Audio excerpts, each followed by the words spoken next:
A lot of credit to Tennessee Martin. Those are two really good guards, good basketball players. They're very, very well coached. They're disciplined. They made a nice change at halftime. But a tale of two halves for us. And I was actually really pleased at half. I thought we were active. We were flying around. Their team runs a lot of really good sets, and we took them out of those. And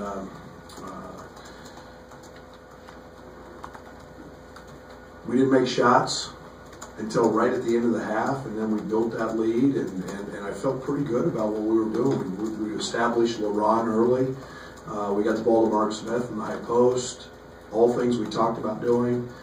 And really, other than our turnovers from our guards in the first half, I was pretty pleased. And I'll be very honest. I was concerned coming in.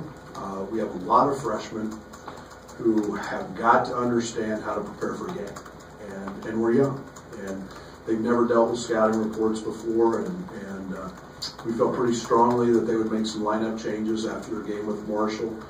And we missed some assignments, and we've got to grow from that. And I'm used to players having a scouting report memorized and knowing every call and every matchup that they could possibly have. And tonight we got exploited. And then, to their credit, they made shots and they kept fighting. And it's the same thing they did at Marshall the other night. And that's a good basketball team who's going to win a lot of games. Questions for Coach? Scott.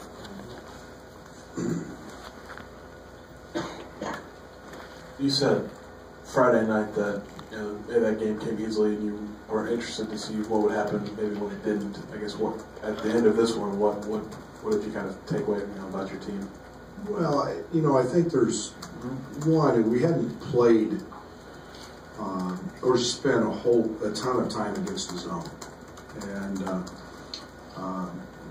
so I was pleased with that aspect of it. A lot of firsts, that being one. I've never had problems against any pressure, period.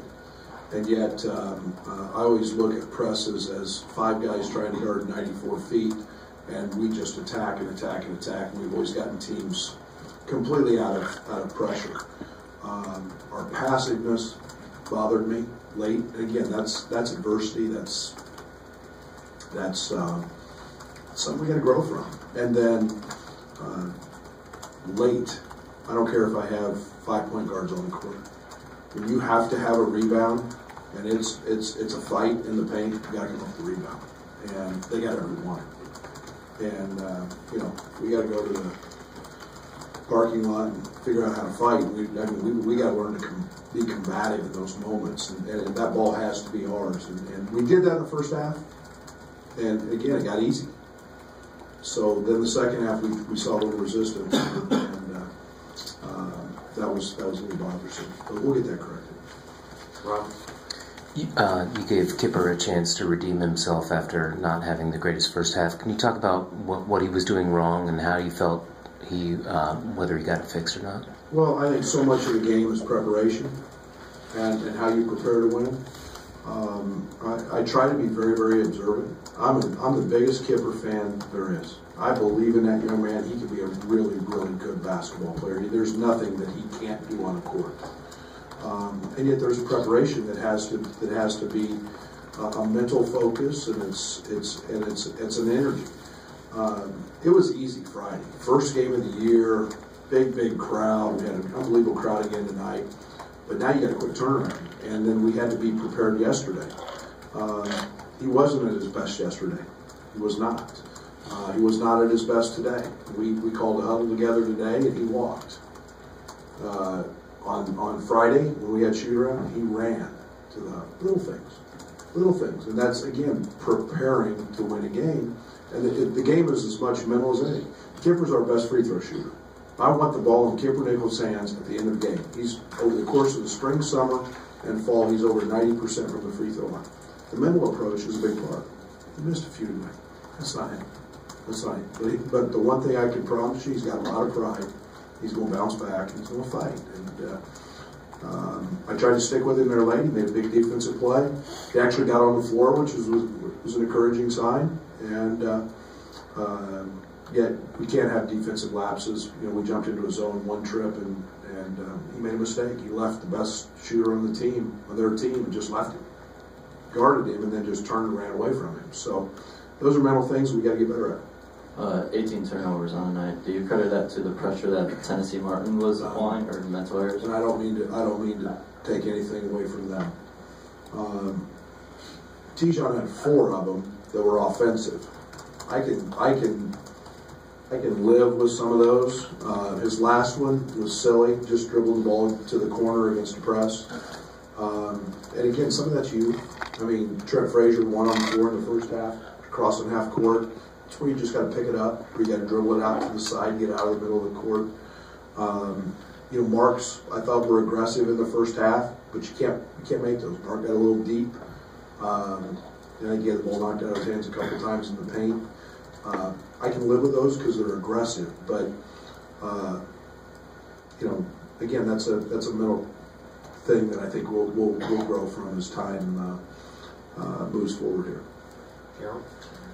Brett, after that EIU exhibition, you said your veterans need to step up. I know there's probably a few things you'd like to do better, but Moran and Mike, what have they done for you through 2 games, and what have you liked about how they've led? Well, I'm not getting them the ball enough, I know that. I mean, all you got to do is look at their field goal percentages. I think we've established that both of those guys are very, very capable on the block. Michael had a big-time left-hand jump hook that allows him to go either way. I need Michael to shoot the ball more. If I have a frustration with him, I need him to shoot the ball more. He's an elite-level shooter. LaRon is a very, very hard guard in the 15, 17-foot area. We got the ball to the baseline early. We got him to the ball in the high post. We got it on the block. He's a load, and he's a good free throw shooter. So, after the EIU deal, I mean, they've both been pretty aggressive. 23 points, 8 rebounds. I'll take that every single night if you tell me now that LaRon's going to do that. We'll get Fink shooting the ball more. I can promise you that. As you look at your shooting, I mean, your guards haven't shot the ball maybe as well as you expected coming in. Is that just nerves, rushing? I mean, what do you attribute that to mostly? Yeah, I think maybe getting in here a little bit, will help us. I mean, we were, I think, our Vanderbilt deal, we were 11 of 16, or I don't know. We've shot well. I believe in our guys as shooter. Mark Allsworth's a really good shooter. Ball's got great looks tonight. Ball didn't go in. I don't ever worry too much about shooting. I worry a little more about the offensive end and the execution. I thought all the shots were really good shots, and AJ hit a big one in the corner and got fouled, and we had a nice stretch there in the first half where the ball goes in. But at some point you got to jump up, and they'll jump up and they'll go in, and we'll be world beaters against any zone when we do that. Back here. Can you just talk a little bit about Aaron Jordan, what he's been able to provide off the bench the first 2 games? Yeah, he's been incredible. I've got to probably get him more minutes, to be honest. And I'm so happy for AJ, because he's a guy that's put in so much time and so much work, and he's playing with so much confidence. You guys saw a little bit about the one rip drive where he drove it in the paint, got fouled. He wasn't doing that earlier. And to see him do that, add that dimension to his game, 5 rebounds from that small forward spot, those are big numbers. And he's been tremendous, and as long as he continues to put that time in, I don't see anything happening with AJ except his stock rising.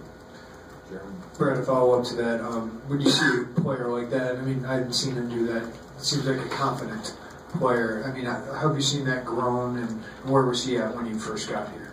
Well, I think the one thing that I take a lot of pride in is helping guys get better. I think if you look in our past, I've had, not just me, our staff, we invest a lot of time.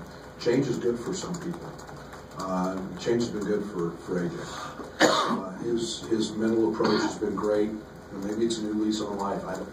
But I love his competitive spirit. I love his work ethic, and no matter whether I play him or not, or whether I get on him or not in practice, every morning that guy's in the gym getting his reps up, and that's dedication. That's a maturity. I don't know if he had that before, but I love it, and I'm really fired up about his upside and what he can bring to our team.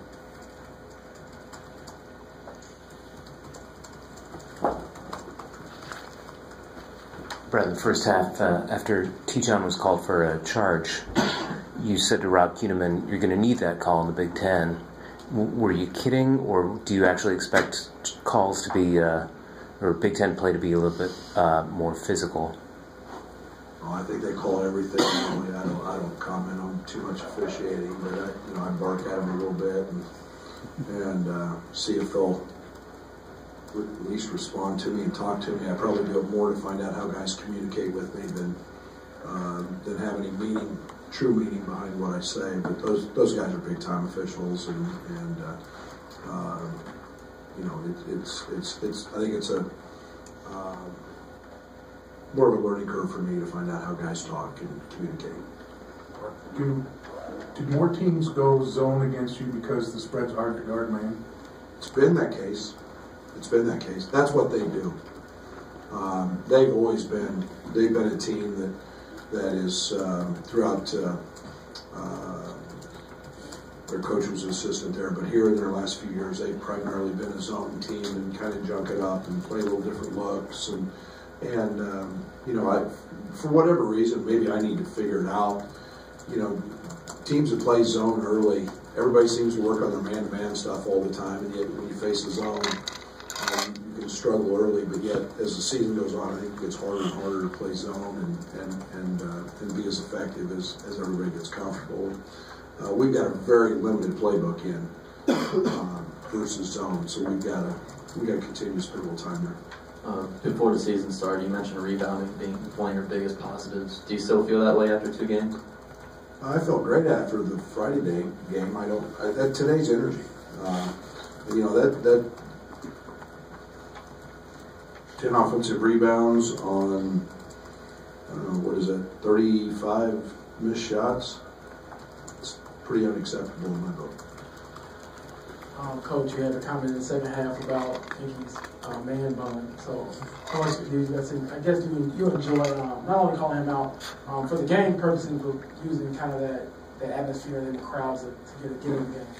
I guess I did say that, didn't I?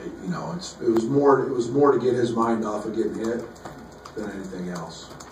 And there's little mental things that you do along the way but he was fine, and just wanted him to know that I knew he was fine.